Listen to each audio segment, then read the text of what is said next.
பஞ்சாயத்துல வருதா? கணேசபுரம் உங்களுக்கு சரணகுமார் ஹாஸ்பிட்டல் வந்து ஏரல் பேரூராட்சியில வருதா, வாழவெல்லாம் பேரூராட்சியில வருதா? வாழவெல்லாம் பஞ்சாயத்துல வருதா? அப்ப தீர்வை எல்லாம் வாழவெல்லாம் கட்டினா போதுமா? எவங்க கிட்ட கேட்கணும்? ஏங்க சரணகுமார் ஹாஸ்பிட்டல் இருக்கிறது வந்து ஏரல் பேரூராட்சியா, வாழவெல்லாம் பஞ்சாயத்தா? அதை முதல்ல நீங்க டிஃபைன் பண்ணுங்க. நீங்க பஞ்சாயத்து என்னங்கிறது சொல்ல முடியும். நீங்க அங்க இருந்து ஆரம்பிக்குன்னு சொல்லிட்டு நீங்க பாதியில இருந்து பண்றீங்க. அப்ப பண்றத கூட கொஞ்சம் ப்ராப்பரா பண்ணுங்க. எங்களுக்கு கொஞ்சம் நீங்க பண்ணிட்டீங்கன்னா நாளைக்கு இன்னொரு 20 வருஷத்துக்கு பிரச்சனை எல்லாம் போயிடும்.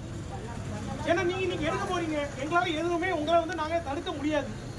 ஜஸ்ட் ஆர்கியூ மட்டும் தான் எங்களால பண்ண முடியும். ஒண்ணுமே இல்ல மேடம், உங்க இடம் நீங்க எடுக்கிறீங்க, நீங்க எடுங்க, நாங்க எதுவுமே சொல்ல. ஆமா மேடம், நீங்க பஸ் ஸ்டாப் வச்சுட்டு கொஞ்சம் எல்லாரும் கேட்குறீங்க.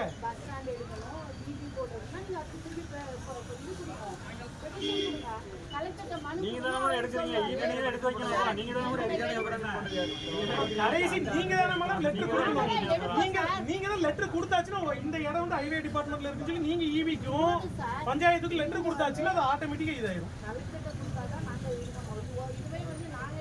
சரி, ஆமா மேடம், நீங்க சொல்றது எல்லாம் ஓகே. நாங்க வேற எதுவுமே சொல்ல. நீங்க இதை எடுக்கிறதுல இது ஏன் இடமா? இதுல எடுக்கிற நான் வந்து நிக்கணும். உங்க இடம் கிடையாது, உங்க இடம் ஹைவேஸ் இடம், நீங்க எடுங்க. அப்ப இந்த பஸ் ஸ்டாப் இருக்கிறதுனால தான் இந்த ஹைவேஸ்ல ரோடுக்கு பெரிய ப்ராப்ளம் வருதுங்க.